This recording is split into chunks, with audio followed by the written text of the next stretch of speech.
بسم الله والصلاة والسلام على رسول الله. أما بعد،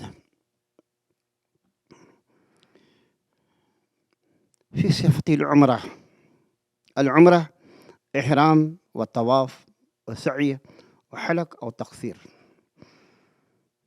الإحرام هو النية الدخول في النسك، والسنة الاغتسال عند الإحرام في حق الرجال والنساء.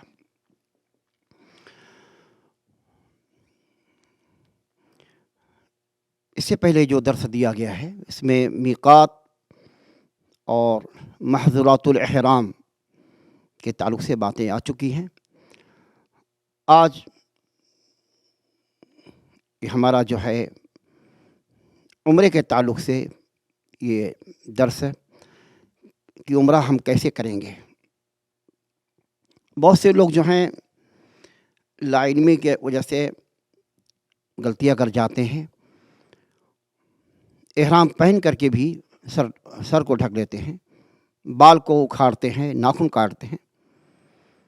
بہت سے لوگوں کو دیکھا گیا احرام پہن کر کے چڈیاں بھی پہنے ہوئے ہیں، تعویذ لٹکی ہوئی ہے. یہ سب جہالت ہے اور لا علمی کا لوگوں نے ثبوت دیا ہے. یہ درس جو ہے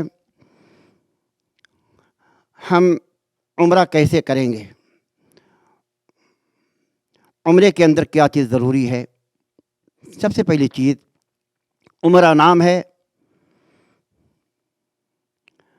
4 رکن پر عمل کرنے کا. عمرے کے لیے 4 رکن ہیں، اس کو غور سے یاد کر لیں. عمرہ کرنے کے لیے 4 رکن ہیں، اس کو یاد کر لیں.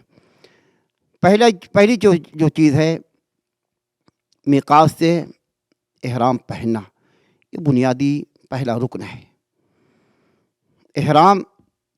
میقات سے احرام پہننا ہر ایک معتمر کے لیے یہ لازمی رکن ہے. دوسرا رکن کیا ہے؟ بیت اللہ کا طواف کرنا، بیت اللہ کا 7 چکر لگانا، یہ دوسرا رکن ہے. تیسرا، صفا اور مروہ کے درمیان صفا مروہ کی سعی کرنا.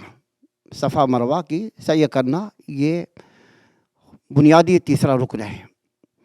چوتھا رکن جو ہے بال کاٹنا، بال کو مڈانا یا تقصیر کرنا، اس کو حلق کہا جاتا ہے. یہی افضل ہے.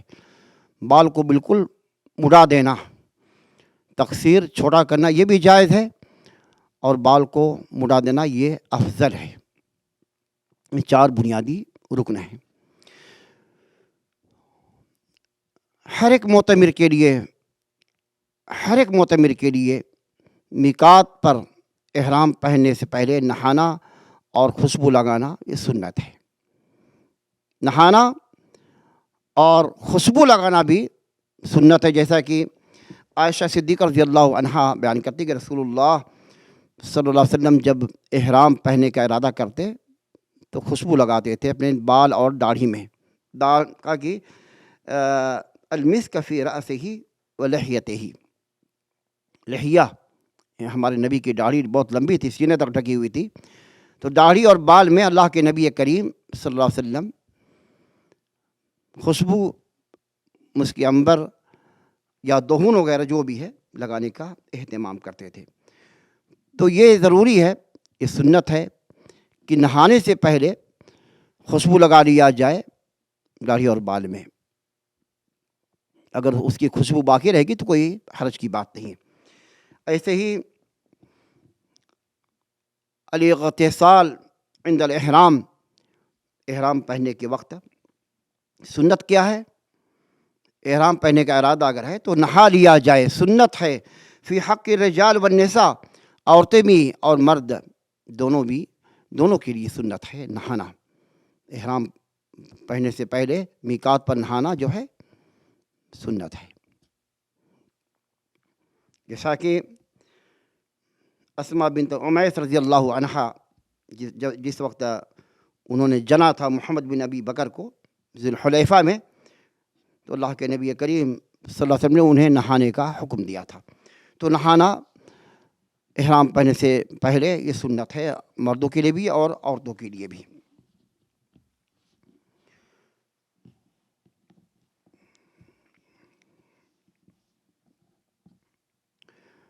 نہانے کے بعد احرام کا کپڑا پہننا، جیسے مردوں کے لیے ازار اور ریدا یہ سنت ہے۔ عورتوں کے لیے المرأة ما شاءت من الثياب، عورتیں جیسا چاہیں کپڑا پہنیں، لیکن زینت کا اظہار نہ کریں، اپنے ہاتھ اور پیر میں کنگن اور بالیاں کان میں پہننے کا اہتمام، زینت کا تبرج اور زینت کا اہتمام نہیں کرنا ہے۔ اس کے بعد احرام پہننے کے بعد 2 رکعت نماز پڑھی جاتی ہے۔ اگر وقت نماز کا ہے تو نماز پڑھیں گے، اگر نہیں ہے تو وضو، ایک آدمی احرام پہننے کے بعد وضو بھی کرتا ہے، تو وضو سنت الوضو کی نیت سے 2 رکعت نماز پڑھ لے۔ کوئی واجب اور فرض نہیں کہ احرام پہننے کے بعد نماز پڑھنا ضروری نہیں۔ اگر وقت ہے، اگر آپ جائیں مسجد میں تو 2 رکعت، اس کا نام تحیہ سنت الوضو جو ہے پڑھا جا سکتا ہے، یہ سنت ہے۔ جب اس سے فارغ ہو جائیں نماز سے 2 رکعت، تو یہ لبیک کہیں، لبیک عمرہ بلند آواز سے، لبیک عمرہ، اللہم لبیک لا شریک لک لبیک ان الحمد والنعمت لک والملک لا شریک لک۔ یہ تلبیہ جو ہے سنت ہے مردوں کے لیے بلند آواز سے پڑھنا۔ عورتیں اما المرأة فلا ترفع صوتها بالتلبیہ، عورتیں جو ہیں بلند آواز سے نہ کہیں، مردوں کے لیے سنت ہے بلند آواز سے لبیک، کما قال النبی صلی اللہ علیہ وسلم اتانی جبریل فامرنی ان آمر اصحابی ان یرفعوا اصواتهم بالاحلال والتلبیہ۔ جبریل آئے تھے اور حکم دیا مجھے کہ اپنے اصحاب کو حکم کریں کہ بلند آواز سے تلبیہ کہیں، احرام کے وقت پہننے کے بعد بلند آواز سے تلبیہ کریں۔ یہ اظہار لشعائر اللہ و اعلان بالتوحید، یہ تلبیہ جو ہے ایک اللہ کی نشانی کا اظہار کرنا ہے اور توحید کا اعلان ہے، توحید کا یہ اعلان تلبیہ بلند آواز سے کرنا چاہیے۔ یہ بہت بڑی چیز ہے کہ یہ تلبیہ جو ہے ہمیشہ طواف جب کریں گے اس وقت رک جائیں گے، تو یہ مستمر کہا کہ تلبیہ جو ہے مستمر کہیں گے، بلند آواز سے کرتے رہیں گے راستے میں چلتے وقت۔ طواف کے وقت خلاص تلبیہ موقوف ہو جائے گی، طواف کے وقت یعنی طائف سے لے کر کے میقات سے لے کر کے حرم پہنچتے تک جو ہے آپ تلبیہ کہتے رہیں۔ جب آپ کا طواف کا ارادہ ہو تو تلبیہ وہاں پر موقوف کر دیں، چھوڑ دیں۔ ایک عمرہ کرنے والا جو ہے سنت اس کے لیے ہے کہ جب مکہ میں، جب حرم میں داخل ہو، حرم میں داخلے کا ارادہ ہو تو نہا لے، یہ سنت طریقہ ہے۔ اللہ کے نبی کریم صلی اللہ علیہ وسلم حرم میں داخل ہونے کے وقت نہانے کا ارادہ کرتے تھے۔ جب ہمیں ارادہ ہو کہ حرم میں جا رہے ہیں تو ہم نہا لیں، یہ سنت طریقہ ہے، اس کا ہمیں اہتمام کریں۔ اس کے بعد جو ہیں جب حرم پہنچیں تو بلند آواز، یہ حرم پہنچیں تو اپنے داہنے پیر کو مقدم رکھیں، دخول کے وقت، حرم میں داخلے کے وقت داہنے پیر کو رکھیں، اس کے بعد دعا کریں بسم اللہ۔ یہ حرم میں داخلے کی دعا، حرم میں نہیں، یہ ساری مساجد میں یہی دعا پڑھی جاتی ہے۔ جب مسجد میں انٹر ہوں تو یہی دعا پڑھیں، بسم اللہ والصلاۃ والسلام علی رسول اللہ، اللہم اغفر لی ذنوبی وافتح لی ابواب رحمتک، یہ دعا ہے۔ اس کے بعد بیت اللہ کی طرف جائیں اور متجہن نحو الحجر الاسود، حجر اسود جو پتھر ہے وہاں کے قریب جائیں، وہاں پر وہیں سے طواف کریں، وہاں گرین کلر کی لائٹ جلتی ہے، وہیں سے طواف کرنا شروع کر دیں۔ گھوم کر کے آئیں گے، ایک چکر ہو جائے گا، جو گرین لائٹ جلی ہوئی ہے وہیں سے شروع کریں، وہیں سے آپ کا اینڈ ہوگا، وہیں سے ختم ہوگا۔ لیکن یہ نیت نہ کریں زبان سے نویتو الطواف، یہ بدعت ہے۔